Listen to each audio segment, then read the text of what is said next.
con tantos problemas políticos, ¿no? Así que he preparado una presentación que los pueda orientar por qué estas fortalezas macroeconómicas hacen que la parte política, por más volatilidad que haya, siga creciendo Perú.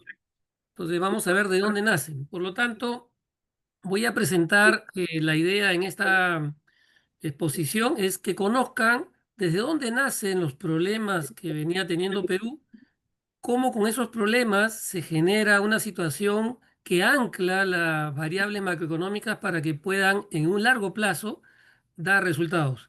Hay muchas situaciones de caos que se dieron, que lo voy a transmitir en la presentación, para que ustedes comprendan que ante una situación tan difícil, tan caótica, cómo Perú tomó un rumbo hacia un crecimiento tan necesario por la situación que pasábamos y que ahora estamos viviendo esa situación. No cambia la parte política, como bien decía Víctor, pero les voy a explicar. Entonces, esta presentación, este, voy a generarla en base a Perú, con el crecimiento, como han puesto ahí. Uy, se me ha achicado esto ya. Entonces, voy a comenzar. Voy a minimizar este cuadrito en un momento, por favor. Ya está. Ahora sí, lo voy a subir. Entonces, economía en crecimiento en medio de tormentas políticas, caso Perú, es lo que me han pedido. Quiero mostrarles una situación que vivimos. Voy a irme hacia la época de los 80 para que ustedes vean cómo se ponen las bases en estos 30 años, del 90 a la fecha, bases que han permitido hablar de esta economía peruana. Y uno de los puntos centrales que ya nacía en los años 80 era el terrorismo. Como bien pongo ahí, en ese momento el presidente era Belaúnde Terry y justamente el secretario de la Nación, general de las Naciones Unidas era también un peruano que se llamaba Javier Pérez de Cuellar. Y ahí presenta una situación, y ahí lo pongo en un color un poquito más negrito, porque hablaban ya de una agresión del colonialismo financiero. Hablaban de terrorismo, situaciones que comenzaron a dañar al Perú. Hablaba sobre el flagelo económico sociopolítico por los cuales los países en vías de desarrollo afrontaban graves problemas como el desempleo, las protestas sociales y la penetración ideológica. Problemas que Perú sufrió muchísimo en esta época de los 80 y 90. Lemas como austeridad sin recesión, la aplicación de recetas económicas que brindaba el Fondo Monetario Internacional, sin antes complementarlas con políticas de incentivo al empleo y de crédito para el desarrollo, ya eran temas muy fuertes y de todos los días. Era una época muy difícil por la que ya Perú comenzaba a atravesar. Pero el terrorismo era por esos años un tema dramático para el país, vinculándolo con un movimiento internacional financiado por el narcotráfico. Miren todas las variables que estamos hablando que ya se estaban presentando en esa época y que amenazaban la vida de los peruanos. En ese entonces, nosotros salíamos en entre el 75 y el 80 de un gobierno militar que en ese momento Francisco Morales Bermúdez iba a dar el paso a la actividad democrática, es decir, terminaba su gestión y pasaba a un gobierno democrático. ¿Quién lo asume? Justamente entre los 80 y 85 fue en ese momento el señor Fernando Belaúnde Terry, que les comentaba, ya hablaba de esos términos por la situación que vivíamos con los inicios del terrorismo y el narcotráfico que iba avanzando. Y luego sigue el presidente Alan García Pérez en su primer gobierno, entre el 85 y 90, que van a ustedes a observar qué es lo que pasa en esos 10 años. Entre el 80 y 90, ¿qué situación se nos presentó que llevamos a una situación de choque? Miren ustedes. Esta era la realidad peruana casi todos los días, ¿eh? Periodo caracterizado por inestabilidad sociales, institucionales, crisis financieras. El gobierno de Alan García, que ya estaba entre los 85 y 90, tuvo la gran idea para él de estatizar la banca, lo que hizo un levantamiento de la población y también de las empresas. Hubo una intervención del sistema bancario nacional, avaladas en las políticas de control económico impulsadas por el gobierno de Alan García entre ese periodo, como les comentaba. Época de nacionalizaciones y proteccionismo público, es decir, la mayoría de las empresas las estaba asumiendo el Estado y controlar proteccionismo constante, ¿no? Entonces, eh, el Estado controlaba casi todo. Esa era la situación en esos años. El Estado sí requería dinero, entonces solicitaba, ¿qué cosa? Imprimir más dinero, más billetes, con lo que llamábamos la maquinita del Banco Central. En ese periodo, las protestas sociales eran respuestas a un contexto de crisis económica, de violencia terrorista y de una creciente pobreza que iba aumentando día a día, tanto en áreas urbanas como en las áreas rurales. Estas movilizaciones involucraron a diversos sectores de la sociedad que exigían mejores condiciones de vida y justicia social. Lo que ustedes ven no es de un día o un fin de semana, era casi continuo, muy continuo. Empresas improductivas que el Estado manejaba, ineficiencias generalizadas que tenían en ese entonces, con una inflación muy constante y alta. Se realizaron diversas marchas mineras, porque también se vio afectado el sector minero a causa de desigualdades sociales y laborales, en un contexto que cada vez la crisis económica se aumentaba y la violencia terrorista también comenzaba a ser cada vez más fuerte. Las protestas sociales en Lima, que es la capital de Perú, reflejaban la grave crisis económica, las políticas gubernamentales impopulares que daba el gobierno y la inseguridad generada por la violencia terrorista hacía estos levantamientos y estas protestas constantes. En este contexto, la población se movilizaba para exigir mejoras en las condiciones de vida, en el tema de la educación y el respeto a los derechos humanos que cada vez estaba avasallándose. Un contexto marcado por la crisis económica, repito, inestabilidad social y la violencia terrorista. Estas fotos las pongo porque fue una situación muy dramática, era ya cada vez más difícil. En Lima constantemente habían atentados terroristas. Esta es una de las calles de un distrito muy popular, muy conocido en Lima, Perú, que se llamaba la calle Tarata, donde dejó muchos muertos, muchos heridos. Fue realmente en el año 92, ¿no? Entonces, entre el 85 y 90, esa situación de inestabilidad que generó en ese momento el presidente Alan García iba calando cada vez más y más en el periodo de los 90. En ese momento, en esa situación caótica, en esa situación tan difícil, es elegido Alberto Fujimori en el año 90 para gobernar básicamente del 95 al 2000, ¿no? Entre 1990 92 y entre 92 95 y 1995 2000. Es decir, hay un cambio necesario, un cambio ante la política que estaba tomando el presidente Alan García en ese momento, de estatismo, de nacionalizaciones. Y miren ustedes, ¿qué es lo que sucede con esta situación en donde cada vez era más la crisis? En el año 90, entre 1988 y ahí pongo 1994, hay una caída muy fuerte del PBI per cápita, producto de esta situación que venía cada vez más fuerte. Una situación de PBI per cápita que era menor a los años 60 y 70, es decir, cómo había retrocedido el país 20 años o 25 años atrás. Ese es el país que recibe en ese momento Fujimori, el presidente en ese momento. Acá hay unos apuntes. En 1990 la inflación de Perú alcanzó una tasa anual de 7.650%, una cifra récord en la historia reciente de América Latina. En el año 90, al término del gobierno del señor Alan García, marcó el punto álgido de la hiperinflación en Perú, una crisis que se había desarrollado durante varios años, como ustedes habían observado con las gráficas y las fotos. La inflación mensual alcanzó un pico de 397% en agosto del año 90, una etapa de hiperinflación con precios que se duplicaban cada 13 días en agosto de 1990. Crisis que fue parte de un periodo más amplio de inestabilidad económica y que luego fue abordada posteriormente con un programa de estabilización. Miren, el dinero no valía nada, tenía que gastarse en ese momento porque era imposible que en ese momento el dinero que se tenía en Perú, pues valiera, porque no se podía comprar lo mismo, porque cada segundo, cada minuto subía de precios. Y acá les muestro esta gráfica.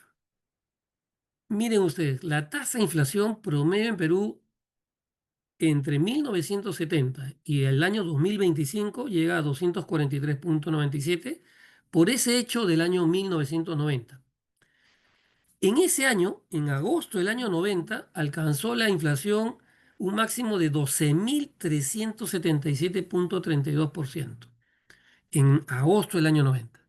Algo inimaginable, tal vez ahora que ustedes observan las tasas de inflación en este momento de los países latinoamericanos, pero esa es la realidad de Perú. En febrero del año 2002, con las políticas que ustedes van a ver ahora que se comenzaron a aplicar, llegó a un mínimo histórico de -1,11. Es decir, luego de 12 años se pudo ajustar este tema de la inflación. ¿Cuáles fueron las medidas? Lo vamos a ver en unos minutos. Época en la que el dólar era el refugio principal para un ciudadano peruano, llegando a ser casi dos tercios del dinero en circulación. En Perú se puede uno manejar con soles y dólares, no había inconveniente. Hay una facilidad para comprar soles y dólares y no hay problema por parte del gobierno. Pero para poder protegerse ante la devaluación constante del sol, en este caso uno compraba dólares y podía tener esa facilidad. Y llegó a ser una dolarización tan fuerte, como vemos, que era casi dos tercios del circulante. Para que ustedes tengan una referencia, en el año 2025 la tasa de inflación en Perú en los últimos 12 meses ha llegado a 1,11% en agosto de este año. Pero vivimos esa situación en los años 90. Y acá les pongo una comparación a lo que está pasando actualmente en Perú en agosto del 25. Cómo de esa situación caótica hemos podido llegar a esta inflación de 1,1% actual. Comparada con algunos países como Canadá, Eurozona, Japón y países latinoamericanos, después de Suiza, como ustedes ven, tenemos una inflación de las más bajas a nivel mundial. Pero esto no ha sido gratuito ni fácil. Vayamos al contexto de las reservas internacionales netas. En ese sentido, Perú experimentaba una disminución drástica durante la década del 80 que ustedes observaban, en donde estuvo marcada por una tendencia muy descendente hasta tocar su punto más bajo. Es decir, llegando a un mínimo histórico de aproximadamente -352 millones de dólares en diciembre del año 88. Esa era la época de Alan García. Con la estatización y con el no pagar las obligaciones al Fondo Monetario, al Banco Mundial o a la banca privada. Se negaba a pagar la deuda. Pero escuchen bien, -352 millones de dólares. Este periodo se caracterizó porque una crisis económica, altos niveles de deuda y la alta inflación que terminó en el agosto de 1990. Las reservas después se fueron recuperando significativamente a finales del año 90, sirviendo de base para el crecimiento posterior. Y acá las tienen ustedes en una gráfica que vemos del año 92 a septiembre del año 95. Acuérdense que había mencionado que tuvimos reservas negativas, pero hoy en día tenemos 87.753 millones de dólares. Todo eso marca una situación ahora favorable para nosotros, pero vivimos una situación, como repito, muy crítica. Esta crisis económica y de deuda, el país enfrentó una situación de una deuda externa que ascendía a más de 22.856 millones de dólares a finales del año 90, de la cual 14.000 millones eran por retrasos, porque no se pagaban, los gobiernos anteriores decidieron no pagar la obligación de deuda. Vivíamos una inflación, como bien ustedes han observado, anual de 7.650%, pero que llegamos a 12.773. Perú, julio de 1990, cambio de gobierno. Acá comienzan a cambiar las situaciones. El Perú se encontraba en ruinas, era un país caótico y con discursos populistas. ¿Qué decisiones se tomaron en el nuevo gobierno? ¿Qué hizo que hoy día vivamos esta situación de variables macroeconómicas? Primero, se conversó con el Fondo Monetario Internacional y el Banco Mundial y se realizó el experimento más extremo del neoliberalismo latinoamericano que fue aplicado en Perú. ¿Qué se iba a hacer? ¿Qué se recomendaba? Recorte de gasto público, fin de los controles de precios, apertura comercial, liberalización financiera y pagar la deuda externa. Esto fue un ajuste económico muy doloroso en la historia peruana, muy doloroso. ¿Cuál fue la primera acción? La primera acción que tomó el gobierno en ese momento fue la eliminación de los controles de precios, que fue llamado el Fujichop. Una decisión que fue todo lo contrario al discurso político en campaña electoral previa. Simplemente aplicaron esta situación que se le llamó la terapia de choque. Decisión anunciada un 8 de agosto de 1990 por el entonces ministro de Economía Juan Carlos Hurtado Mirlen. Repito, nosotros llegamos a una inflación de más de 12.000% y tuvieron que tomar esta medida drástica. Para tener una referencia, en ese entonces Perú no manejaba la moneda actual, sino se llamaba índice. La lata de leche evaporada, que en ese momento, antes del Fujichok, valía 190, pasaría al día siguiente a valer 330.000 intis, se le llamaba en ese momento. Es decir, casi tres veces, si ustedes lo ven, de un día para otro, de una noche para el día siguiente. El kilo de azúcar blanca, que valía 150.000, pasaría a costar 300.000 intis. El pan francés, de un precio de 3.000, pasaría a 25.000 intis. Esta situación, ustedes imagínense que habían colas para conseguir los productos, no habían. Habían que hacer colas enormes de 5 cuadras, 6 cuadras para conseguir pan, azúcar, leche, arroz. Ese es el caos que vivíamos en ese entonces. Lo que se hizo entonces es liberar los precios. Y como bien pongo ahí ese texto, en ese momento el ministro de Economía, Gustavo Miller, a la hora de dar su mensaje por televisión, dijo, y que Dios nos ayude. Así nos dejó la situación con esta medida que tomaron. Al día siguiente, el combustible ya subía 3.000%, la luz un 500% y el agua un 350%. La economía inmediatamente entró en recesión. El gasto público se redujo en un 30% y los salarios reales se redujeron a la mitad. Esta situación podemos reflejar en estos pasos que van dando el gobierno. Miren ustedes. ¿Cuál fue la segunda acción que tomó el gobierno en el año 1990? Regresar a la comunidad internacional era entonces volver a pagar la deuda externa, la cual los gobiernos anteriores no quisieron pagar. Ahí les pongo un gráfico donde la deuda en ese periodo estaba por encima del 50% del PBI. Era imposible pagar, era muy difícil. La tercera decisión o acción que se tomó fue detener la impresión de la maquinita. Es decir, esto significó solucionar la principal preocupación del gobierno, que era la inflación. ¿Cómo detenemos esta inflación? No emitir más dinero, no emitir más billetes. Entonces, lo que estaba haciendo en ese momento el gobierno era promover la desregulación, generar austeridad y la adopción de políticas neoliberales. Ese era el momento de los años 90. Pero definitivamente, una cosa es la campaña y otra gobernar, porque todo lo que dijo antes de ser elegido era que no iba a hacer absolutamente nada de lo que les estoy contando. Pero lo tuvo que hacer al momento de encontrarse con esa situación caótica que vive el país. Perú necesitó aproximadamente 4 años para poder bajar la inflación.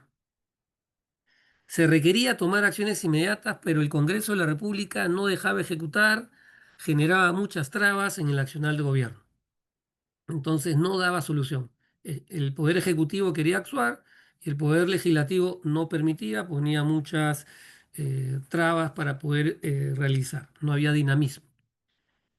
Esto fue un detonante. Querer hacer las cosas y no poder desarrollarlas. Entonces, una acción que tomó en ese momento el gobierno en el año 92 fue un autogolpe, que se le llamó el Fujimorazo también. Fue un golpe de Estado que quebrantó el orden constitucional y democrático. Es así que el 5 de abril de ese año 92, por parte del entonces presidente, se disolvió el Congreso. En realidad, un poco la historia les comento, cuando hizo eso, toda la población salió a aplaudirlo. Toda la población. Estaban muy molestos, muy mortificados porque no se podía cambiar la situación y fueron básicamente casi todos los peruanos, estuvieron casi todos de acuerdo, salvo los congresistas y los partidos políticos. Entonces, disolvió el Congreso y el Poder Judicial y por lo tanto asume plenos poderes legislativos y judiciales que le permitirían aplicar de aquí en adelante todas las acciones que les había comentado. Segundo aspecto también que veníamos.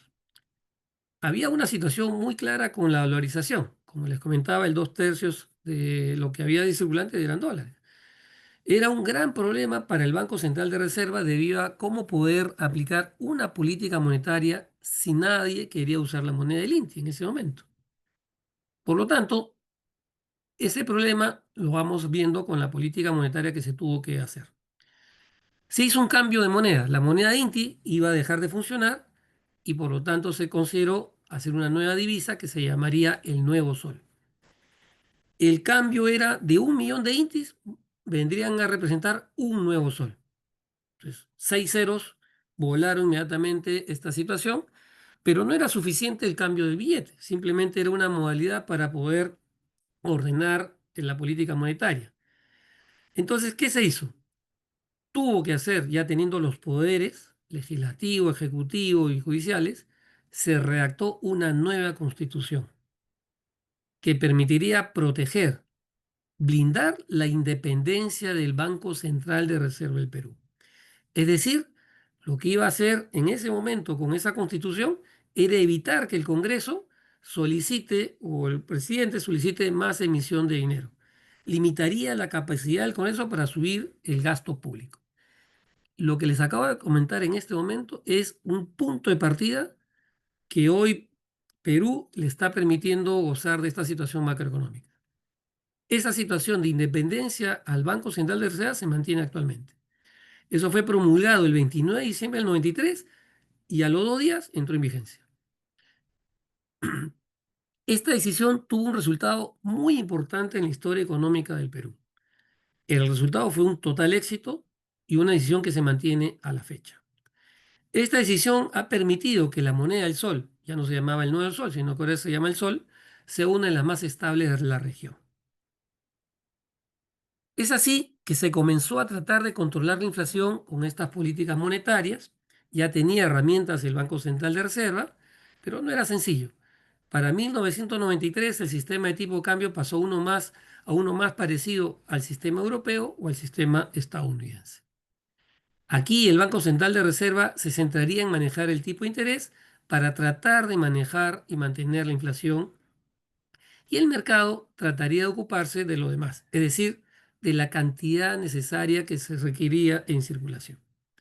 La economía peruana fue más predecible, por lo tanto, y el índice de volatilidad bajó 10 veces más de lo que teníamos en años anteriores. Es decir, comenzó a haber más estabilidad, más credibilidad. Esto fue tomado muy bien por todos los agentes económicos y a partir del año 96 comienzan a ingresar capitales extranjeros que llegó a representar un 80% de las exportaciones del Perú en ese momento. Miren ustedes, acá en esta gráfica que le he situado en el año 95 hasta el año 2025, podemos ver la evolución del tipo de cambio.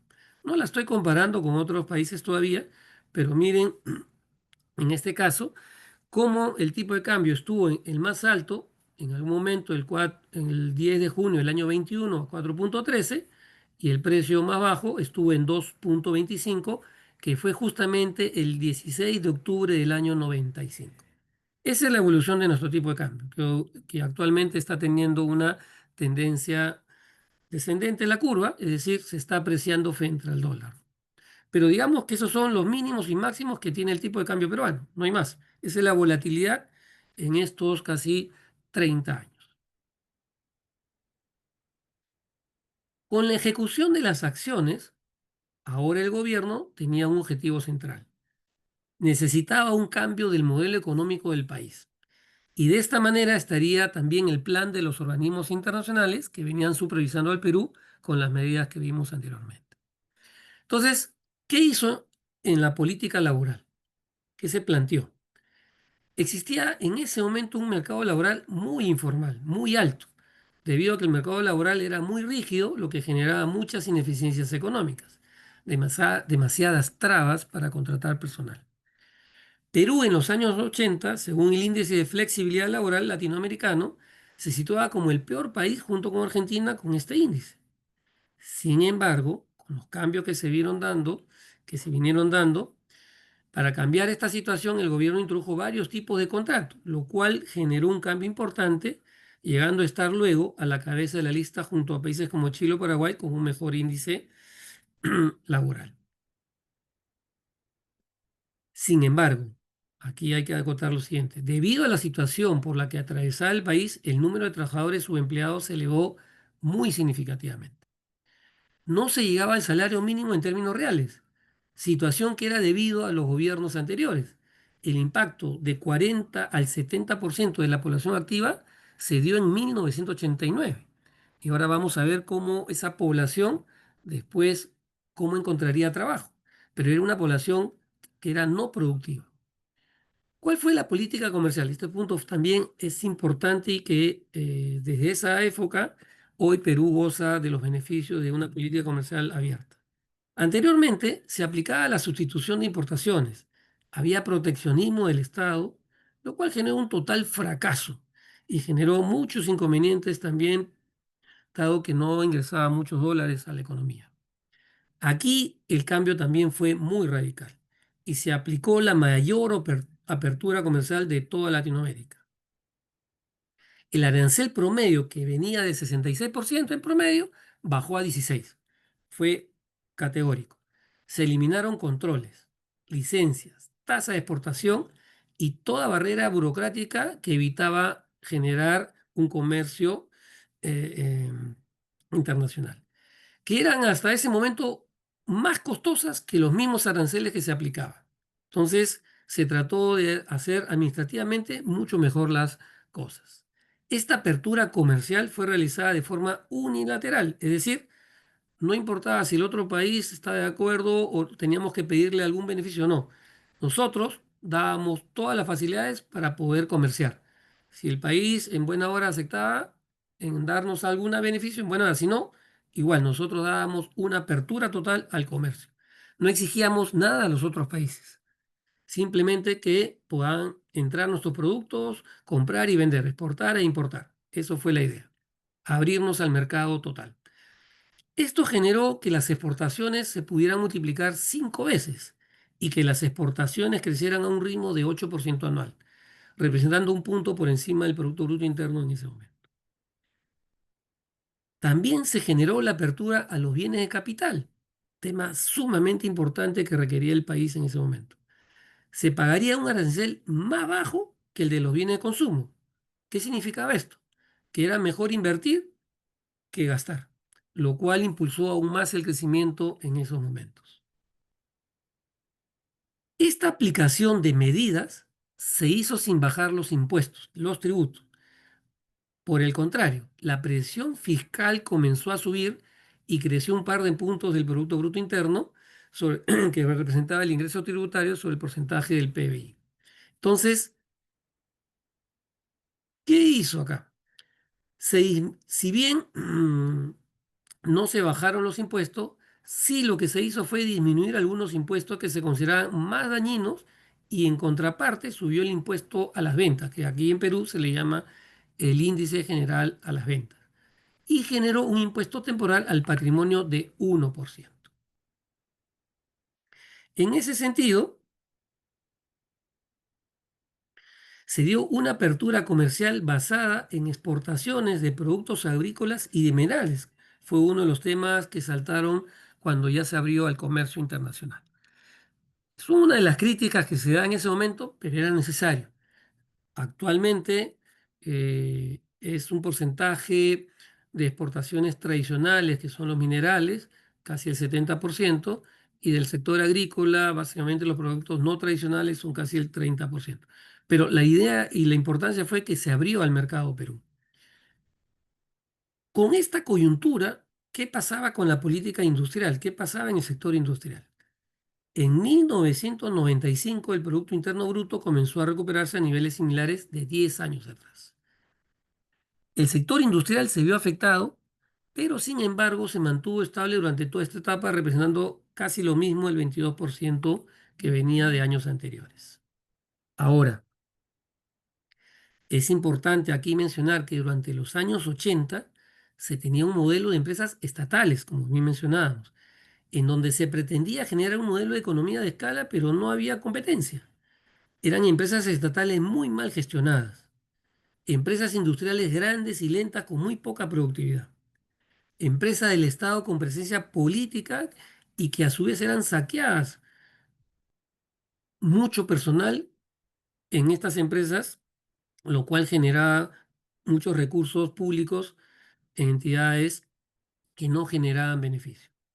Entonces, se dio un giro al tipo de empresa. Sin embargo, el peso del sector industrial no cambió a pesar que empleaba un 40% más de personas, a pesar que en los años 90 la industria ofrecía menos puestos de trabajo. Es decir, ofrecía menos puestos, pero comenzó a haber mejora en la productividad, la cual se disparó en el año 1996. Llegó a más del doble de lo que se tenía en el año 85, es decir, en esos 10 años, 11 años, mejoró considerablemente la productividad, a pesar de que se retiraron del mercado laboral muchos trabajadores.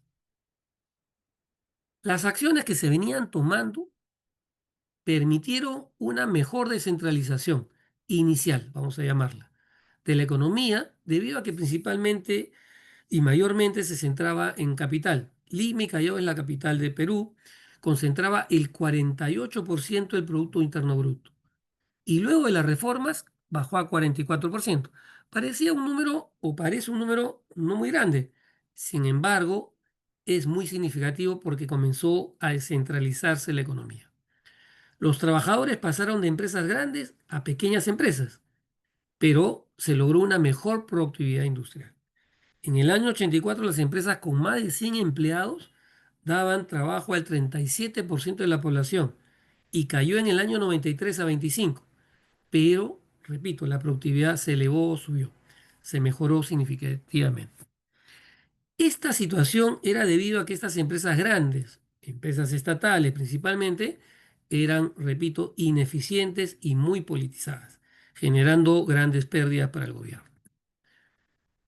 Otro tema importante del modelo económico que ha permitido que el Perú crezca en estos 30 años, eso fueron las privatizaciones.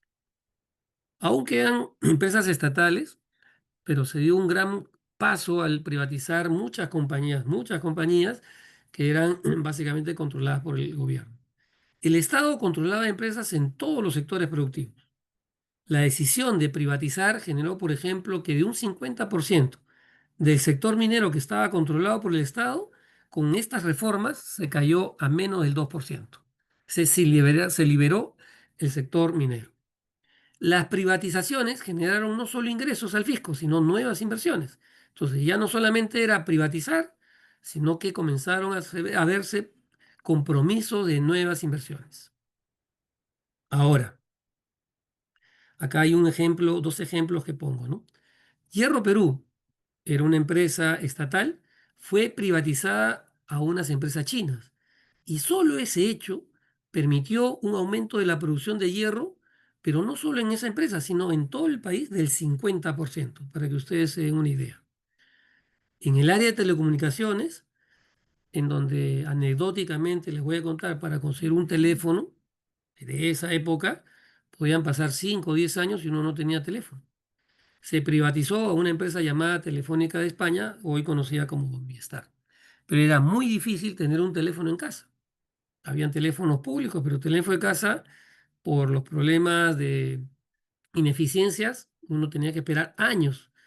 Ahora uno compra un teléfono y tiene al minuto. Bueno, en esa época Perú tenía que esperar años para tener un teléfono. Esto significó una mayor recaudación, llegando a un equivalente casi del 14% del PIB, del Producto Interno Bruto, gracias a las ventas realizadas, pero adicionalmente significó otro 11% del Producto Interno Bruto en compromisos de inversión. Entonces, hubo doble efecto. Se privatiza, pero te comprometo a que sigas invirtiendo en el mediano y largo plazo. Para eso se hizo una estructura de leyes, como comentaba de la Constitución 93, que permitían respetar los contratos con empresas extranjeras o con el sector privado en general, que aún se mantiene. Uno de los puntos difíciles que se sigue revisando y pasó algunas complicaciones fue si en ese momento la política rural, ¿no? Un sector que fue afectado por las medidas que se tomaron en agosto del año 90. El gobierno lo que sí hizo fue apoyar al sector pasando de un gasto social del 2 al 8% en 1995, pero no fue suficiente. Al privatizar la luz y el agua, aumentaron tanto que la pobreza estructural llegó casi al 50% y sobre todo mucho en estas zonas rurales. Es decir, comenzó a haber un problema de pobreza extrema. Se invirtió en educación, pero no fue suficiente. En este campo, una reforma importante y clave fue el legalizar el tamaño máximo de tierras que podía poseer una persona o empresa. Esto también es un comentario importante aquí dentro del modelo económico que se aplicó. ¿Qué sucedía? Se brindó la opción de si alguien era más eficiente, podía comprar la tierra, lo que antes no se podía. Y entonces uno podría obtener mejores resultados. Esto generó que el campo fuera más igualitario. Esta variable permitió que el índice Gini pasó de 45 a 38% entre el 85 y el 94. Esos 9 años, 10 años, mejoró significativamente el índice Gini. Pero repito, acá hay un dato que comienza a ser importante: el poder comprar las tierras, que esto va a impactar luego en el sector agrario. En el sector rural entonces se permitió que las comunidades campesinas puedan vender sus tierras, lo cual antes era prohibido por la Constitución de 79. La actual Constitución del Perú es la de 1993. La inversión en este sector por parte del gobierno se mantuvo constante y en otros se multiplicó por 5, pero lamentablemente faltaba inversión en carreteras, infraestructura, de la parte logística. No había, era muy difícil, no había dinero todavía. Si bien el sector agrícola y el sector rural no son lo mismo, aquí se dio un error, ¿no? Ya que al bajar los aranceles que comentamos, se hizo una excepción con los productos agropecuarios, pensando que puedan venderlos más caros. Sin embargo, la ineficiencia y los bajos niveles de comercialización conllevó a una situación de desastre. Sumado a que se cerraron los bancos públicos que brindaban apoyo al sector, es decir, créditos, se perjudicó con el crédito que tenía, ya que el sector privado no les iba a otorgar por el riesgo existente. Sí se crearon una alternativa, las cajas rurales, que eran como unos mini bancos, que al final se desperdició todo el dinero público y no ayudó al crédito productivo en este sector rural. Aquí no se pudo mejorar, lamentablemente. Si bien es importante definir la política monetaria, el mercado laboral o las reformas fiscales, Perú tenía dos grandes problemas adicionales que perjudicaban el desarrollo y el crecimiento. Era el terrorismo y el narcotráfico. No solo teníamos esa situación caótica de crisis económica, sino que había que sumarle el terrorismo y el narcotráfico. Perú tenía dos grupos terroristas y que perjudicaban poder aplicar las medidas del modelo económico. Grupos que dañaron en términos de infraestructura productiva en aproximadamente 18.000 millones de dólares entre el año 80 y 90. El terrorismo empujó a huir a las personas de la zona del campo a las ciudades, lo cual generó grandes problemas sociales. Las personas se iban del país.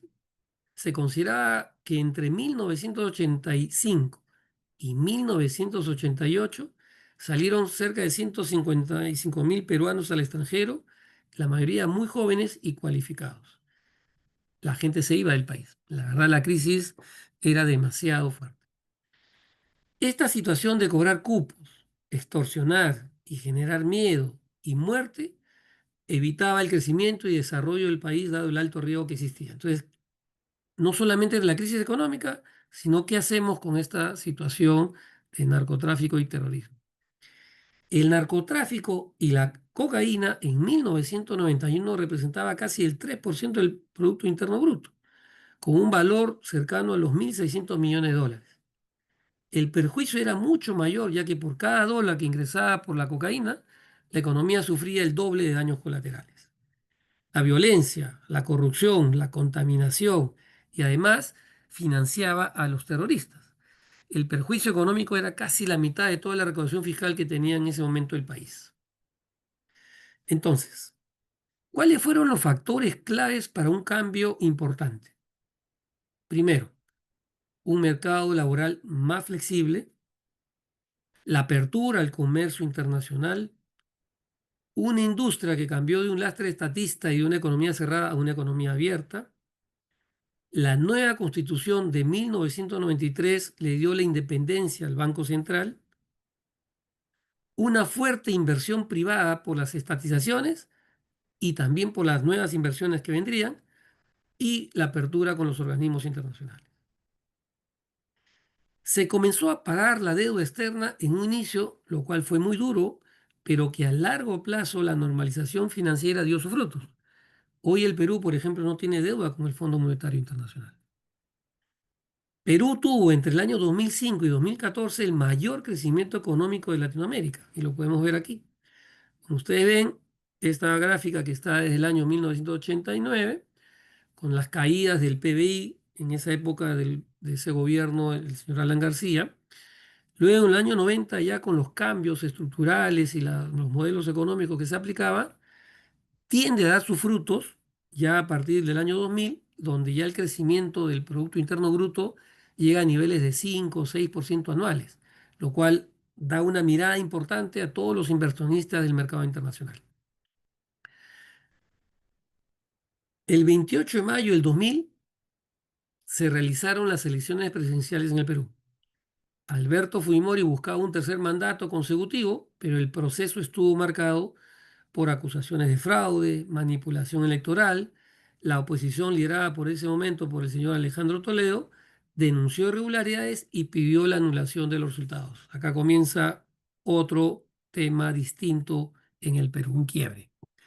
Acá les pongo todos los presidentes que han habido en este periodo. Miren, en el 2000 es retirado el presidente Fujimori, es más, se va, huye del país y se va a Japón y asume por parte del Congreso, le dan, consideran que el señor Valentín Paniagua podría tomar ese laxo mientras se decidía aquí las elecciones. Entre el 2000 y 2001 entró un presidente interino para poder hacer las elecciones correctamente, que se dieron en el 2001, y entra el señor Alejandro Toledo. Termina su mandato y empieza el segundo mandato del señor Alan García Pérez. Ustedes dirán, ¿cómo es posible dada la crisis y el caos que generó? Bueno, acá una situación que se dio en el Perú fue que antes que entre la izquierda, se prefirió una situación política más de derecha que de izquierda.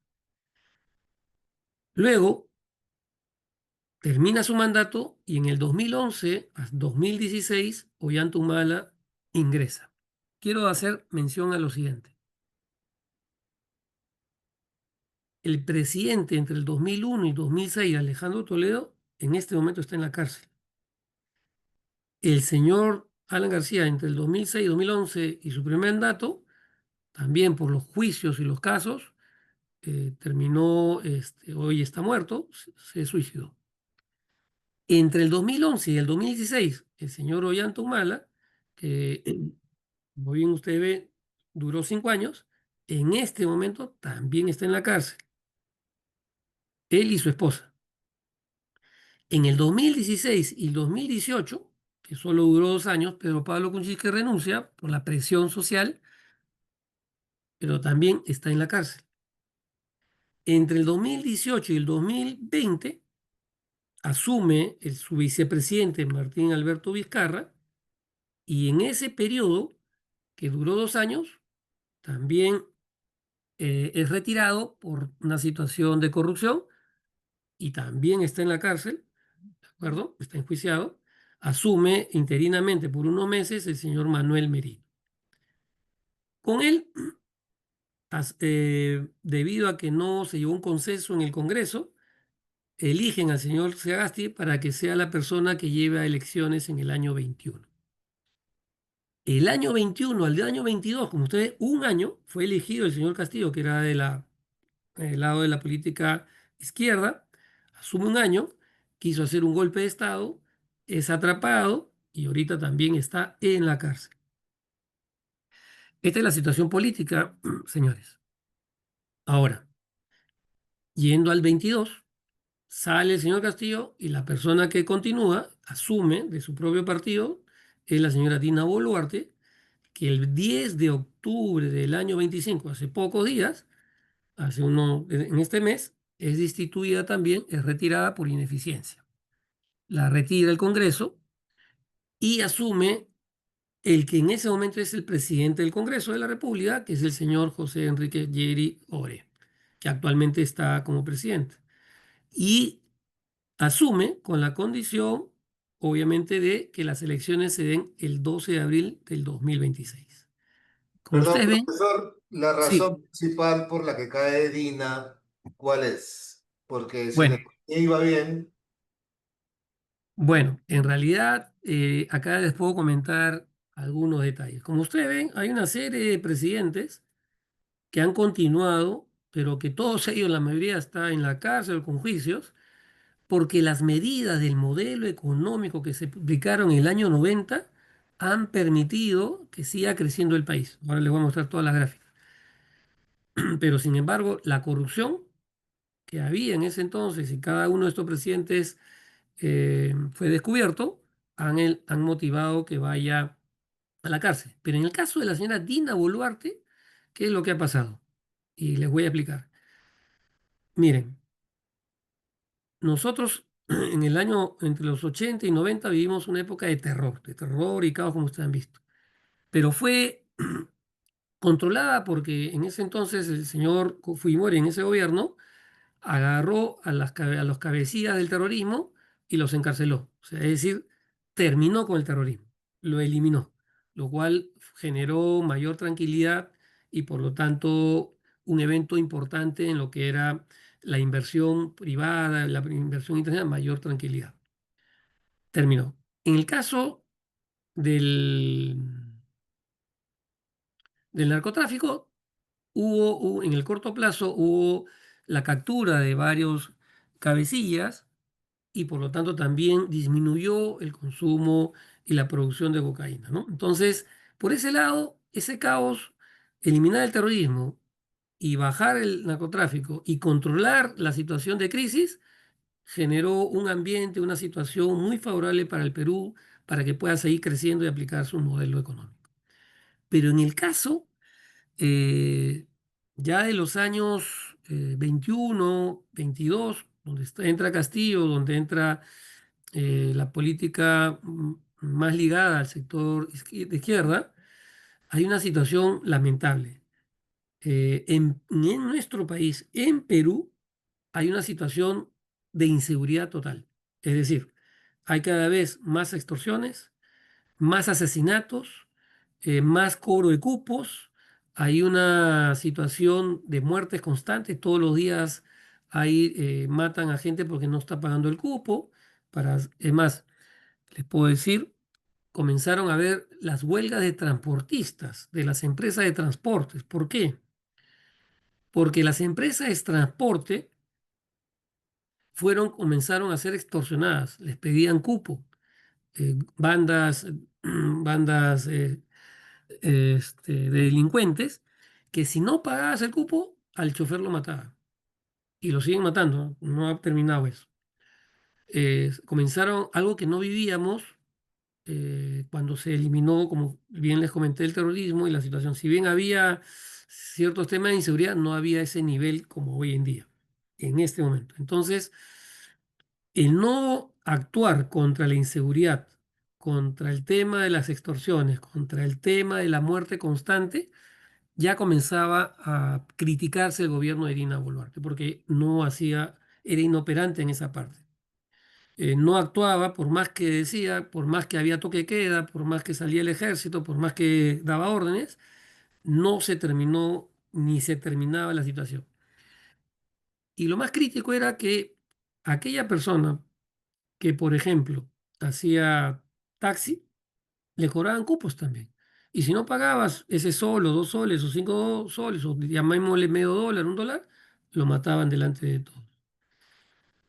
A una persona que es un cobrador de un transporte público, por no pagar los cupos, él o la persona del chofer también comenzaron a matarlos, a eliminarlos como represalia para todas las empresas de transporte y para todos aquellos. Es decir, al taxista, al señor del transporte, del microbús, al señor acá hay unos transportes que se llama tipo taxi, que son mototaxis, a todas estas personas que el día a día se lo ganaban, comenzaron a ser eliminadas, ¿no? Por cobrar los cupos y por tener bandas, sus zonas, sus zonificaciones. Esta inoperancia que pasaba a ya cada vez más la sensación social comenzaba a levantarse, habían protestas, no actuaba Dina Boluarte. Y lo último que pasó para que ya la destituyeran con tantas situaciones diarias, es que un grupo de música, de cumbia, en una instalación del ejército que había contratado para dar un concierto, alguien con una metralleta, con un lanza disparos de un punto y hiere a 4 o 5 integrantes de la banda, ¿no? Eh, con toda la gente y público que estaba ahí escuchando.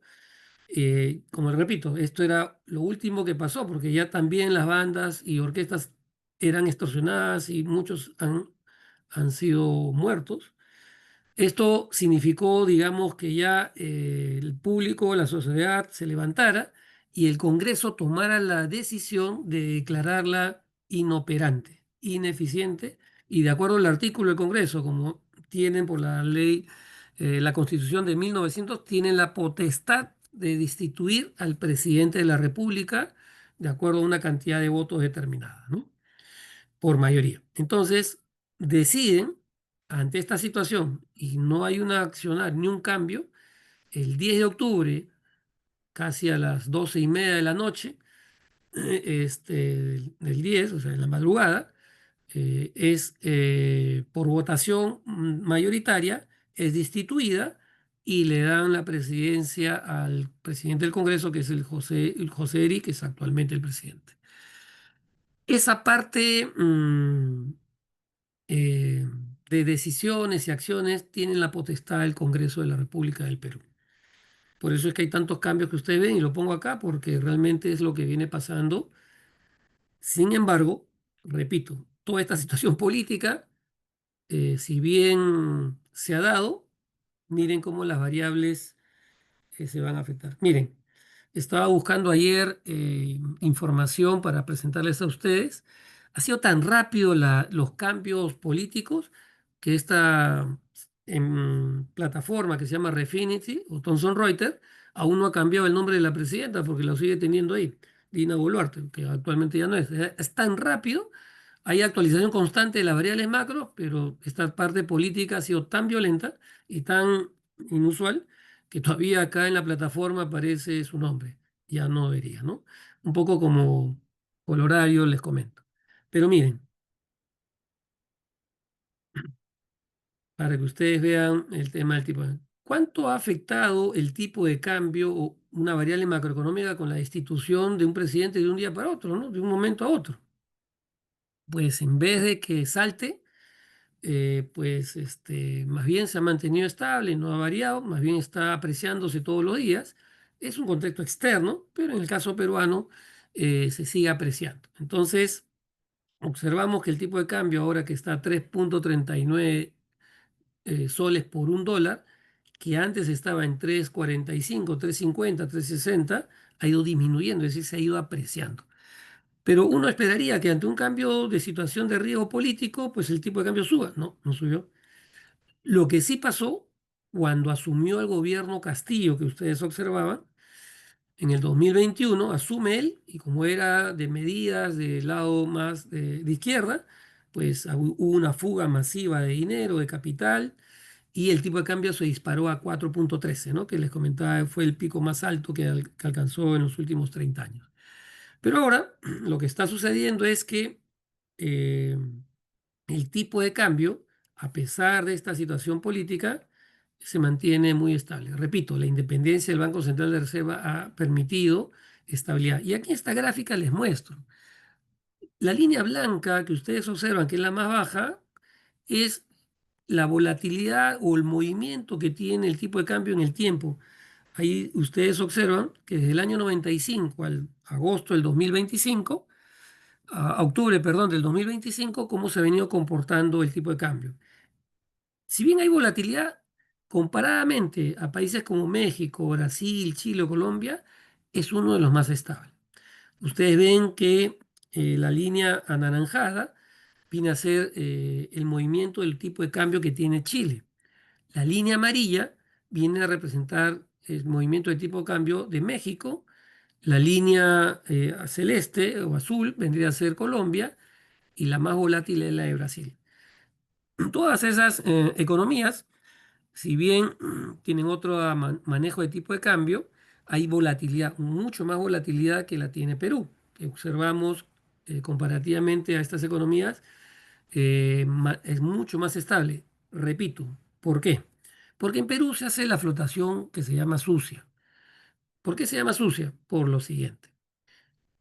El Banco Central de Reserva tiene la potestad y los objetivos de mantener lo más suavizadamente la volatilidad del tipo de cambio. ¿Qué significa?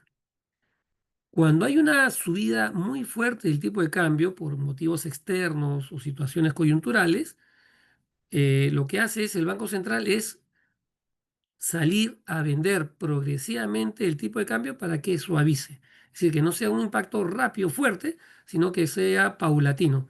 No va a cambiar la tendencia, pero la va a suavizar. Entonces, puede salir con las reservas que tiene, salir a vender en el mercado dólares y suaviza el alza del tipo de cambio. Eso da tranquilidad al comercio internacional, tanto a exportadores como a importadores.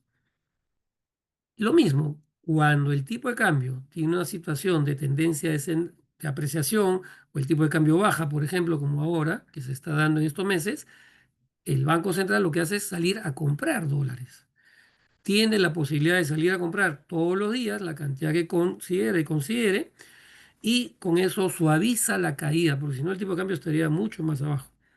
Entonces va suavizando para, repito, la tranquilidad del sector exportador, del sector importador, ¿no? En ese sentido, ese manejo lo tiene, ese manejo flotante lo tiene el Banco Central de Reserva. No depende de ninguna decisión del Congreso, ni el Poder Ejecutivo, ni el Poder Legislativo. Es autónomo. Es más, para que ustedes tengan referencia, el Banco Central de Reserva tiene eh, a personas técnicas de las mejores en el país, ¿no? Muy bien preparadas. Y su salario, la remuneración que ellos reciben, no se la da el Estado. Ellos mismos generan su propia remuneración. Ellos mismos, con el manejo de los fondos que tienen, generan los recursos para sus propias remuneraciones y pagos.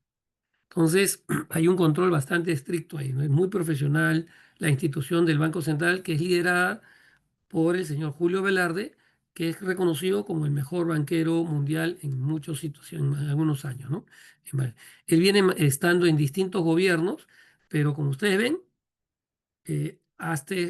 maneja muy bien la política monetaria para controlar la inflación y manejar el tema del tipo de cambio. Y acá podemos ver el tipo de Apreciado profe, cambio. ya ¿Aló? apreciado profesor, vamos hablando que por horario ya tenemos que ir terminando. Ah, ya. Voy a pasar rápidamente entonces, me quedan una diapositiva, solo para explicarles que pues comparativamente el tipo de cambio comparado con el euro, el yen, también tiene una menor volatilidad comparativa a otras monedas. Acá ustedes observan que la política en este momento de referencia es 4,25%, casi la misma que tiene Estados Unidos, debido a que la tasa de inflación es más controlada. Veíamos que estaba en 1,1. Acá ustedes ven que la tasa de inflación con esta situación, el Banco Central de Reserva tiene como política una tasa de inflación promedio de 2. Puede bajar 1, pero no puede llegar más de 3. Entre 1 y 3 es su rango. Y mientras tenga eso, pues su tasa de referencia es la que va controlando la tasa. En este momento está muy cercano anual al 1,1%, ¿no? Por otro lado, también decirles que la tasa de inflación peruana es comparativamente a los países latinoamericanos la más baja en este momento, a la fecha. Y acá solamente para agregarles y ir terminando, es que para que vean cómo esa apertura del mercado, ese modelo económico rompió esquemas y lo que antes negociábamos en el año 2000 con Estados Unidos, China, Japón, con estos montos, en el año 24 al cierre, miren los montos de negociación, 43.000 millones con China, que es el principal socio comercial, 21.000 millones ahora con Estados Unidos, 6.000 millones, es decir, la apertura comercial, el sector agrícola, la venta de productos agrícolas y minerales al mercado mundial ha crecido exponencialmente. El oro, que es uno de los principales recursos que vende Perú al mundo y tiene empresas mineras muy significativas, ha tenido un plus también que ayuda y que explica mucho el ingreso de nuevo, mayor cantidad de dólares de inversiones, que está bordeando los 4.282 dólares la onza. El cobre, otro metal importante, somos el segundo gran productor de cobre en el mundo, pues ha tenido un auge importante, lo que ha elevado la inversión en el sector minero. Y para que vayan viendo, pues ha tenido una continuidad de variables macroeconómicas de tasa de inflación, tasa de desempleo que ha ido disminuyendo, una tasa del Banco Central controlada, un tipo de cambio muy manejado, que ha permitido tener unas tasas de crecimiento comparativamente a Latinoamérica y al mercado mundial, que consideran pues que tiene estas fortalezas, repito, pero nacen desde el año 90, ¿no? Y acá para que ustedes vean las proyecciones que el tipo el Producto Bruto Interno del Perú pueda crecer en promedio entre 3 y 2,70%, 3,30, lo que permitiría una mejora constante. Posiblemente podríamos llegar a 4 o 5, pero en las proyecciones en los próximos 20 años. Acá ustedes tienen un dato también importante. Tenemos uno de los ratios de deuda muy bajos comparativamente a nivel mundial. El tope bajo la Constitución es que no debe pasar del 30%, pero por el tema del COVID llegó a 38,78 y actualmente está bordeando así el 35-36%. Nuevamente acá tenemos uno de los ratios más bajos de tasa de deuda país comparativamente a los países de Latinoamérica. El riesgo país pasó de un momento a otro cuando logramos un gran movimiento en el 2012 por todas las reformas, por las situaciones políticas que ustedes han visto, sí, el riesgo país comenzó a caer. Con Castillo cayó a situación de riesgo negativo, nos bajaron de triple B más a triple B simplemente con una inestabilidad. Actualmente estamos con una situación estable. Estamos nuevamente subiendo la clasificación, ya no tenemos triple B simplemente, sino triple B menos para Standard Poor's, Moody's y Fitch. Víctor, no sé si ya me va a faltar o termino, si es que gustas. ¿Termino o Sí, continúo? termine, profesor. Termine Ya. redondeando la idea Esta situación de variedad de riesgo, como ustedes ven, esta situación de tranquilidad ha permitido que los bonos peruanos sean muy bien recepcionados en el mercado. Tienen una tasa, una yield bastante de un riesgo menor, entonces es comparativamente muy aceptado. Ni bien salen bonos peruanos, sea en soles o en dólares, rápidamente son absorbidos por el mercado, ¿no?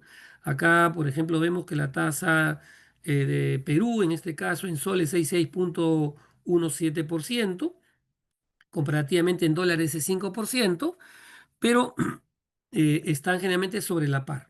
Ahora, miren, a 30 años, los bonos peruanos ofrecen una tasa de 6,522, es decir, un nivel de riesgo también bastante aceptable, a pesar de la situación política que ustedes han observado de tantos presidentes que han cambiado en los últimos 10 años, ¿no?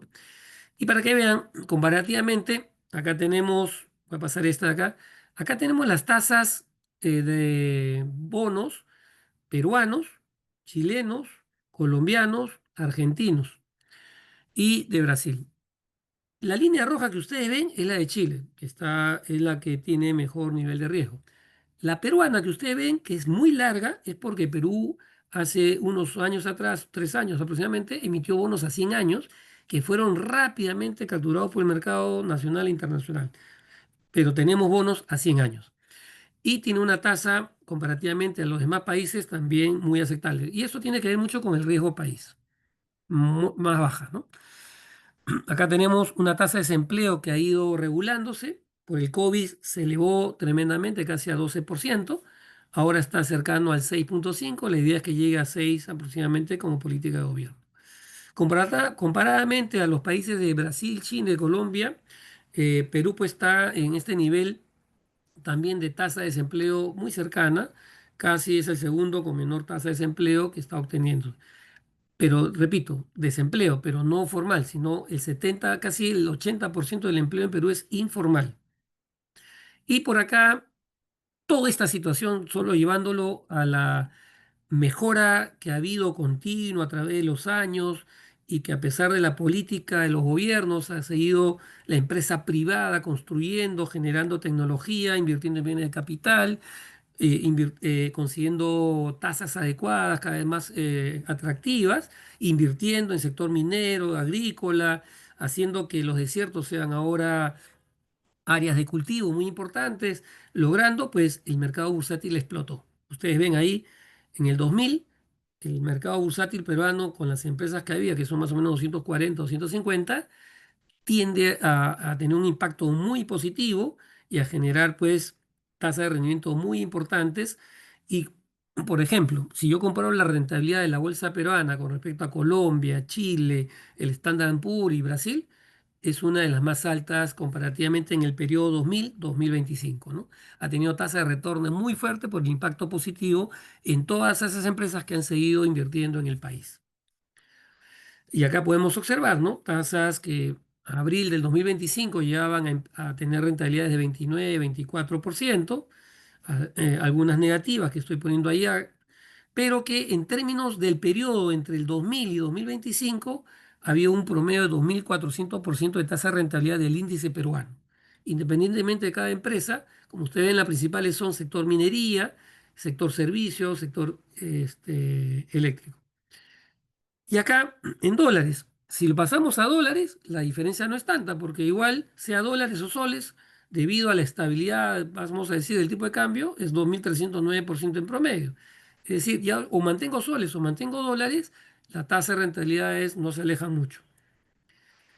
Bueno, muy bien, acá simplemente decirle que una política que tiene Perú muy fuerte, que también se ha establecido y continúa, es manejar la marca Perú y que en ese legado básicamente hace que todos los productos de exportaciones lleven este símbolo para impulsar las economías de todos los sectores rurales, agrícolas, mineros, industriales y de servicios. Muy bien, espero que con esto haya despejado algunas dudas, algún interés, cualquier detalle, pues con mucho gusto, Víctor, y a todos ustedes. No, profesor, antes muchísimas gracias. Nos ha despejado varias dudas que tenían los estudiantes y esa era la intención del día de hoy, así que en nombre de la Pontificia Universidad Javeriana, es la maestría y la especialización en finanzas que le han invitado para esta conferencia, así que muchas gracias por todo. Esto ha quedado grabado, así que quien quiera la grabación, pues se la puedo hacer llegar. Muchas gracias de nuevo. Ah, hay una Ah, pregunta. sí, claro que sí, acá atento. Sí. Buenas noches, profe. ¿Qué tal? Mucho gusto. Mi nombre es Luis. Quiero, bueno, hacerte dos preguntas, digamos, de la amplia exposición. Digamos que la demanda agregada que tiene el Perú, sabemos que, pues, los datos que tenemos acá en Colombia de ustedes, que el consumo representa el 62% aproximadamente de todo ese Producto Interno Bruto que ustedes generan. Hoy tenemos que ustedes tienen superávit de 2.500 millones de dólares, ¿sí o no? ¿Estoy en lo correcto? Sí, con respecto a la exportación, importación, bueno, nosotros hace 20 años cada mes generamos prácticamente superávit comercial, correcto. Correcto. Entonces, la pregunta que le quiero hacer, profe, es qué política de comercio exterior de largo plazo tienen ustedes, teniendo en cuenta el riesgo de gobiernos populistas como los cuales tenemos hoy en Colombia, que tenemos gobierno comunista y un gobierno que tiene el ideal de estatizar todo el aparato económico. ¿cómo ustedes están diseñando o qué políticas existen de comercio exterior de largo plazo? Primera pregunta. Segunda pregunta es cómo van a blindar el riesgo país que va inherentemente anclado al riesgo político, pues digamos a la dinámica política. Y finalmente, ¿qué riesgo han identificado? Porque evidentemente ustedes están creciendo gracias a la apertura económica que tiene hoy el Perú hacia el mundo desde hace 20 años. Eh, Eso lo hemos evidenciado en los tigres asiáticos, Corea, Taiwán, etcétera, que han abierto sus economías y han crecido.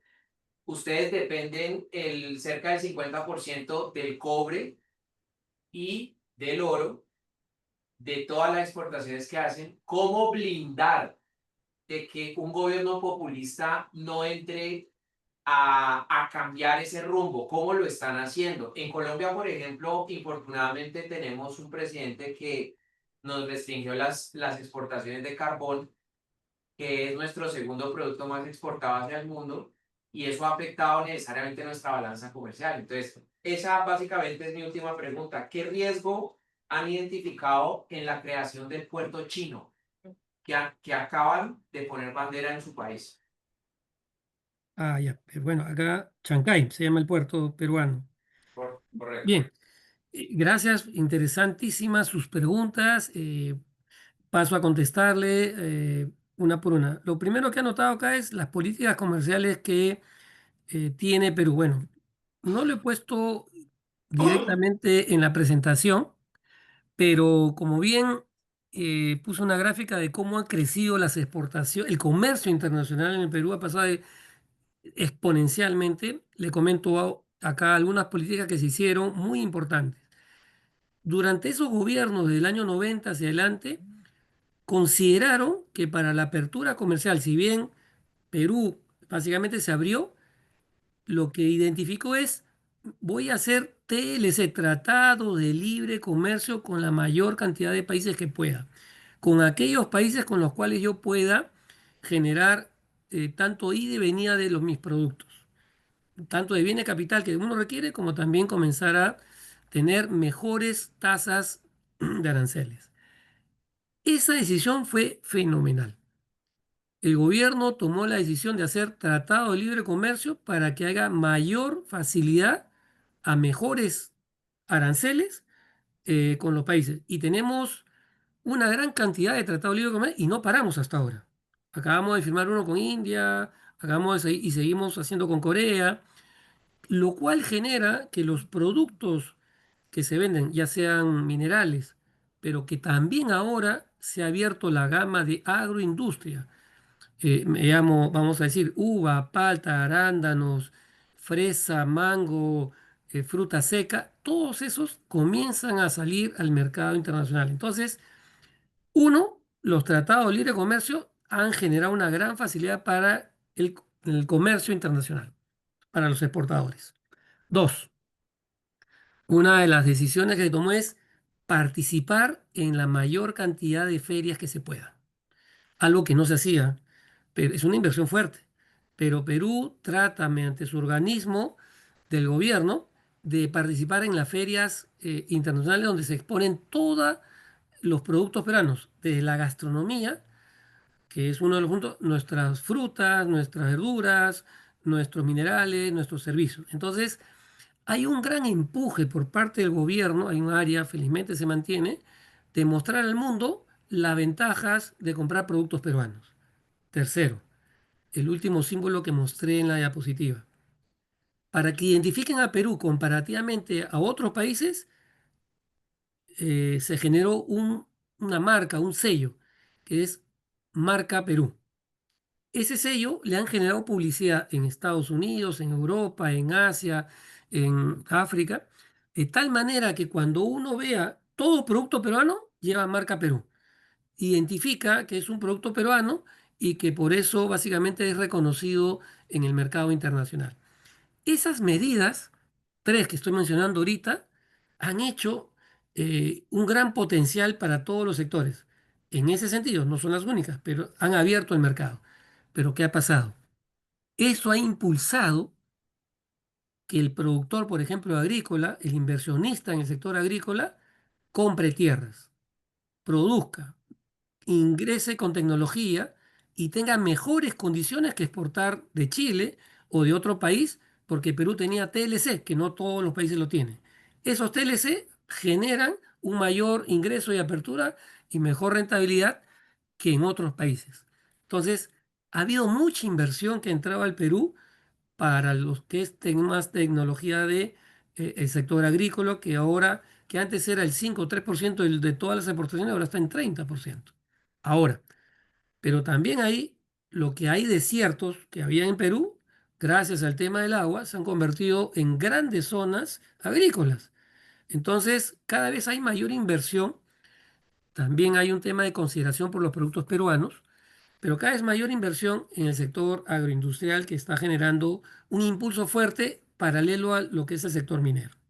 Porque el sector minero tiene una situación de precios volátiles, ¿no? Coyunturales. Eso como política comercial. Digamos, algunas de las medidas que a Dios gracias se han venido dando anteriormente y se siguen manteniendo. Con el tema del riesgo país, tema importante, ¿no? Porque yo muestro ahí las clasificadoras de riesgo con tantos presidentes, con tanta situación política, uno no sabe qué va a pasar, con tantos problemas en el sector judicial, qué está pasando y el riesgo país se ha movido. Sí hay una preocupación cuando entra políticas no liberales, sino políticas más de izquierda, que es lo que pasó en el 2021 acá en Perú. Esa preocupación sí la sintió el mercado y nos bajó la calificación de inmediato, porque comenzaron a tomarse políticas populistas. Pero ¿qué pasa? Quiera o no el presidente de turno o el Congreso de turno, no puede hacer nada con las reservas internacionales ni con la política monetaria. Eso es exclusivamente del Banco Central de Reserva. Si hay tema de inflación o tema de tipo de cambio, lo hace el BCR. No puede entrar. Entonces, eso ha generado una situación de mayor tranquilidad para los inversionistas en el mercado eh, privado internacional. ¿Por qué? Porque saben que hay un control, no hay una emisión de billete, de moneda, simplemente porque lo necesito. Esa independencia que fue generada con la Constitución del 93 en el Perú está permitiendo esa tranquilidad al mercado internacional. Ahora, no significa que hay volatilidad, como bien los he mostrado. No es que estemos súper bien, pero estamos caminando. La idea es que no se caiga todo lo conseguido en los últimos años. Y ahorita la preocupación es la inseguridad ciudadana, las extorsiones, estas bandas que justamente ha sido destituida la presidenta porque no lo soluciona. Hay una situación de caos cada vez mayor, un temor constante.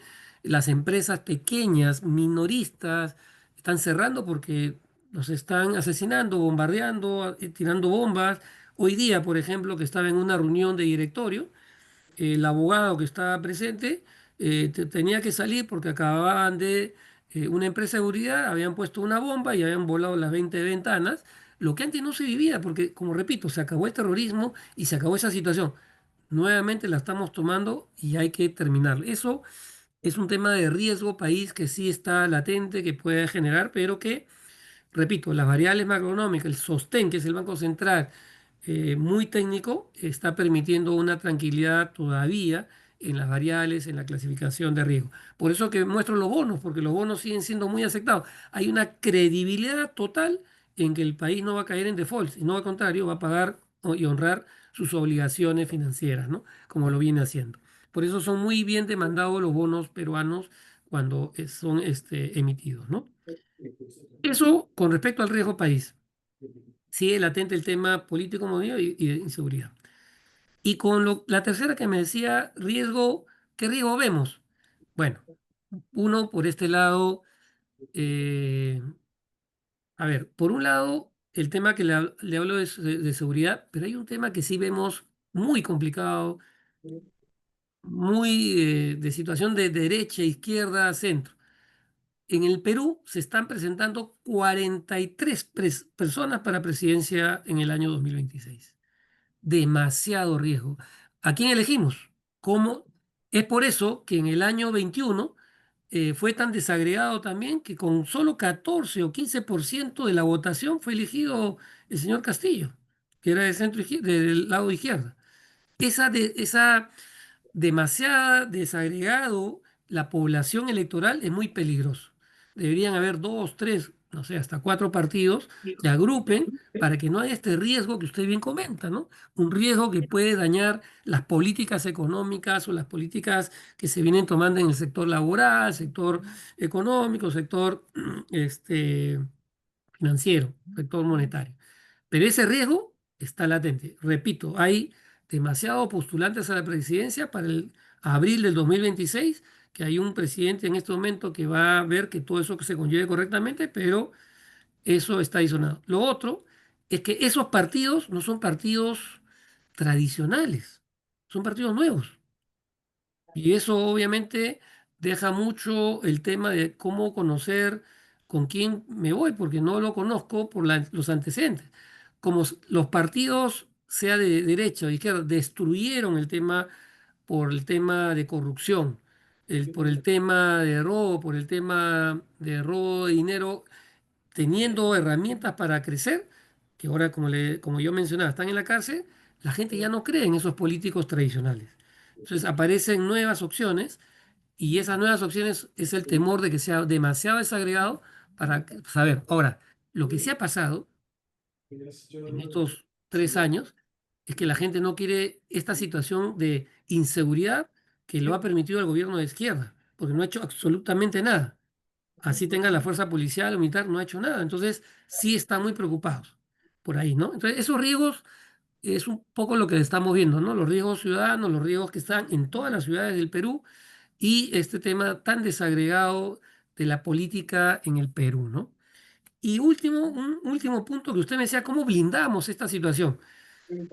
Bueno, ¿cómo lo podemos blindar? Uno, seguimos manteniendo al presidente del Banco Central de Reserva, que ya anunció que se va a retirar el próximo año y está viendo qué técnico lo va a reemplazar dentro de los mismos técnicos que hay en el Banco Central de Reserva del Perú.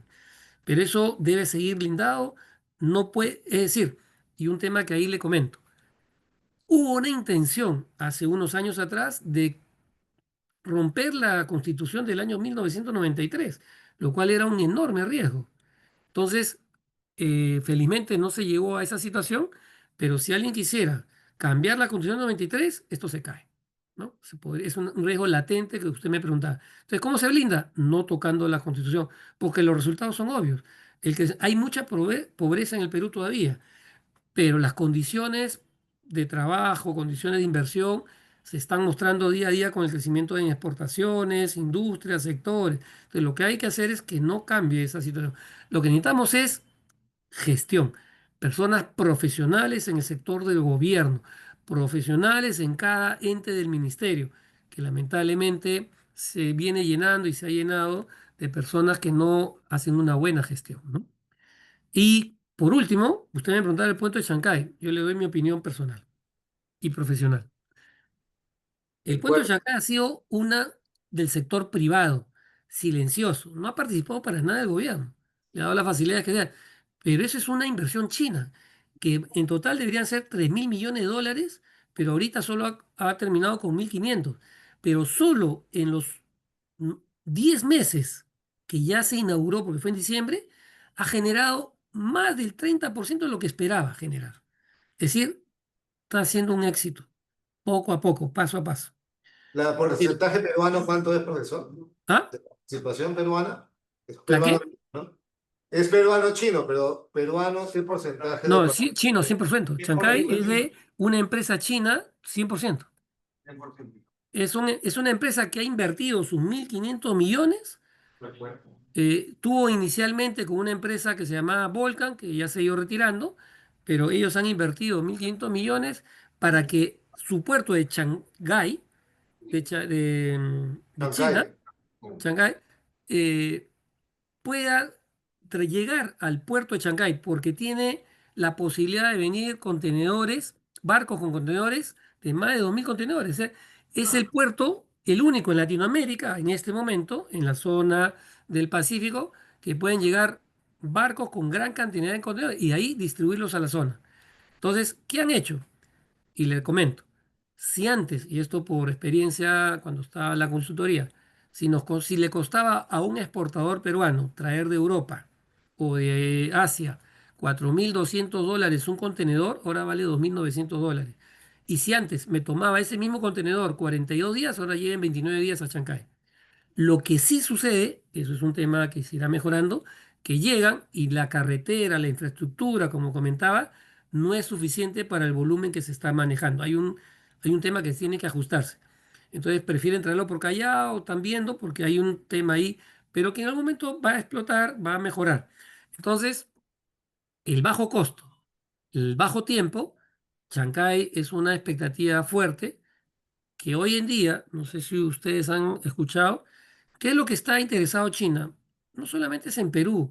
En Perú es una ubicación que permite comprarle todos los bienes que tiene Perú para su mercado y también distribuirlos en la zona latinoamericana y también evitar el puerto de Panamá y los conflictos con Estados Unidos, sino que lo que necesita es el comercio con Brasil. Ellos necesitan la soya, la carne y todos los productos que hace Brasil en vez de irse por el lado del Atlántico, lo que quieren es unir ese puerto de Manaus con el puerto de Chancay y de Chancay de frente se va a Chancay. Profesor, una Sí, última pregunta tenemos aquí. Gracias. Profe, muy buenas noches, ¿cómo está? buenas noches. Habla con Ramiro, mi pregunta, bueno, tengo dos. ¿De qué manera se está utilizando la política fiscal para estimular la economía? Una.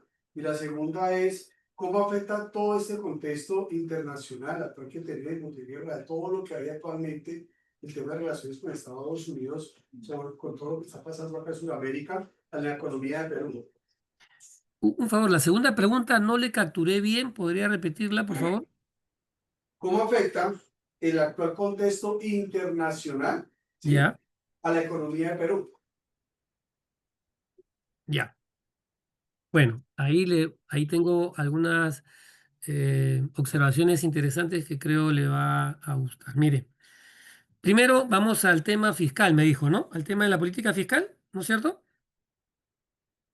Sí, correcto, profesor. Ya. Mire, Perú, en este momento, por el tema de tributos, nosotros tenemos una tasa que la SUNAT, que es la encargada de cobrar los tributos, normalmente estaba en 14% del PBI, ¿no? De la presión tributaria. Pero ha llegado a estar en 15 y 6. Cada día está mejorando el tema eh, de la estructura de cobranza tributaria que está permitiendo hacer obras sociales, un poco los trabajos de carretera, infraestructura, pero aún es muy pequeño comparativamente a Colombia, a los demás países de la región, es muy pequeño, porque hay demasiada informalidad en Perú. En Perú, repito, muchas de las empresas contratan trabajadores, pero de manera informal, es decir, no cumplen con todos los requisitos de ley, sino que simplemente los trabajan, pero sin seguro, sin pago de beneficios, y etcétera, etcétera. Pero, ¿qué pasa? En el Perú, las ciudades, las empresas, no todas, pero la gran mayoría, el 90% de empresas, no emiten facturas necesariamente. Y al no emitir facturas, no hay esa presión tributaria que se requiere. Hay una situación complicada. La SUNAT, que es la responsable, está cada vez tratando de abarcar mejores controles, mejor forma de que se inserten al tema de pago del IGB para que haya mejor presión tributaria. Pero ese es un trabajo que también se ha venido trabajando del año 90, también viene desde allá. Se generó una institución más especializada que lamentablemente en los últimos 4 o 5 años se ha ido mm, cayendo la gestión por el ingreso de personas no preparadas. Ese es otro problema que comentaba, ¿no? Entonces, pero sí, eh, debido al mejoramiento del crecimiento de la economía, la presión tributaria ha aumentado, pero tiene mucho, como digo, el trabajo es la formalización de las empresas y que puedan facturar para poder cobrar correctamente. Por un lado, pero también los independientes en el Perú no emiten facturas ni recibo por honorarios, no hay cómo cobrarles. Entonces, hay mucho manejo del dinero al contado que por lo tanto no se conoce. Ahí se están interviniendo las cuentas bancarias, haciendo un pago de impuestos que permite conocer quiénes son los que transan para poder cobrar los impuestos que corresponden. Por ese lado de la política fiscal queda mucho margen. En realidad deberíamos llegar a 20, 21, pero estamos en 14, 15, 16. Hay mucho margen que aún el gobierno tiene por trabajo. Pero eso es gestión. Repito, gestión por parte de la institución y gestión por el lado de abarcar fórmulas que las empresas puedan tributar correctamente, ¿no? Mecanismos. Y la siguiente pregunta que me hizo fue, ¿me hace acordar? La pregunta me olvidé, era, ¿Cómo afecta el actual contexto sí. internacional Ya, a la el economía actual colombiana? contexto. Bueno, ahí sí, mire, eh, Perú, como le decía en anterior a su compañero por las preguntas, le interesa abrirse al mercado, transar con todas las economías del mundo, tener TLC, tiene TLC con China, con Estados Unidos, con India, con Corea y Canadá y una serie. Entonces, su interés es poder que el peruano pueda transar con mejores aranceles a la economía. El tema coyuntural es que China ha ve con buenos ojos a Perú en el tema de muchos sectores de la economía y está invirtiendo en el sector minería, sector eléctrico, sector de puertos como Chancay que estamos viendo. Entonces hay mucho interés en que China quiera desarrollar mucha inversión hay dos bancos chinos acá que solo le prestan a sus propias empresas chinas, principalmente. Hay mucho interés en invertir en el Perú porque están viendo que es un punto central para Sudamérica y también para conectarse, repito, con el Atlántico. Ahora, esa coyuntura para nosotros, si la manejamos correctamente, es favorable, pero ¿qué pasa? Geopolíticamente hay una situación que se acaba de presentar. Estados Unidos, que en realidad no hay mucha inversión tan del tamaño como China actualmente en Perú, se ha preocupado porque la parte geopolítica, ellos consideran que hay mucha presencia china que está viniendo a esta zona del Pacífico. Y lo que está pensando Estados Unidos es abrir otro puerto parecido a Chancay, más grande, en Perú, que ya se puso en licitación, que se llama Corío, que queda en la zona sur de Perú. Chancay está en medio centro en Corio, que es un puerto de mayor calaje, mucho más barcos con mayor, pero que están interesados en poner inversión que se les quiere más o menos 5.000 millones de dólares, que está tratándose con inversionistas de Estados Unidos para ver si es que ingresa o no. Pero en realidad está abierto Corio para quien desee invertir. Si fueran chinos, coreanos, japoneses o estados, ahí está. Ya se abrió la apertura a la licitación o a la apertura para que alguien haga alguna propuesta. Se ha destrabado porque habían como 40 trabas porque no se permitía. Con lo de Chancay se ha destrabado, pero así en segundos. Entonces, Estados Unidos está muy interesado en no descuidar la geopolítica de esta zona, el Pacífico, donde está Perú, pero coyunturalmente digamos, no tenemos problemas ni con Estados Unidos ni con China porque tenemos TLCs. Hay esa ventaja comparativa. Y nuestros productos están siendo muy competitivos en precio y tienen la ventaja de ser adquiridos en cualquier época del año. Y sobre todo por los recursos de minería y oro, molibdeno, plata, zinc, estaño y una serie de productos que están siendo requeridos, ¿no? Por el lado de Europa, yendo ya no a la parte norte, sino a la parte europea, nosotros también tenemos varios TLC y estamos vendiéndole muchos productos agroindustriales, ¿no? Entonces, ya sea con España, con Alemania, con Holanda, con Dinamarca, están llegando nuestros productos. No a la magnitud como mostré en ese momento, porque el principal socio comercial ahorita es China para nosotros y segundo es Estados Unidos, pero sí hay bastante comercio con los países europeos. Y recientemente se está tratando de hacer mayor contacto con países asiáticos, es decir, la parte del Medio Oriente, con Kuwait, con Qatar, con esos países, para que también vean la posibilidad de que traigan inversiones al Perú y haya la alternativa con los productos. Se hacen ferias en esos países con los productos de Perú, con la gastronomía peruana. Entonces, por ahí el contexto y la coyuntura se está tratando de manejar a pesar del conflicto bélico en Rusia, a pesar del conflicto que hay en los países del Medio Oriente, a pesar de la situación geopolítica que le comentaba entre lo que es el puerto de Panamá y el puerto de Chancay, pero lo que pasa es que Perú es un proveedor de minerales y proveedor de productos agrícolas. Entonces, por ahí la coyuntura todavía sigue favorable. Los precios de los metales vienen aumentando constantemente, que a eso hace que las empresas actuales inviertan y quieran invertir más, ¿no? Por ahí le podría decir ese contexto. Ahora, no significa, repito, que nuestro contexto interno sea un problema. Yo le comentaba que tenemos muchos que postulan a la presidencia. ¿Cómo se puede manejar lo que podría ser un peligro para la continuidad de los modelos económicos, ¿no? Y por otro lado, hay que volver a generar seguridad.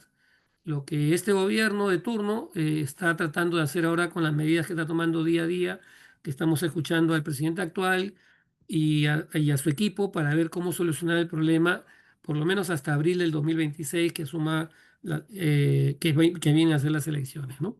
Pero en ese contexto estamos moviéndonos, estimado señor. Dígame. Profesor, muchísimas gracias. Aquí le agradecemos enormemente y nos vemos próximamente en Lima, espero. Con mucho gusto y pues encantado. Y si hay alguna pregunta, Víctor, dale mi correo, por favor, Con y mucho yo con gusto. gusto para poder charlar o hacernos un Zoom con los que deseen mayor interés sobre la economía peruana, con muchísimo gusto. Muchas gracias. Hasta luego. Hasta luego, hasta luego. Gracias. Adiós, adiós. Te iba a chiclar y Gracias.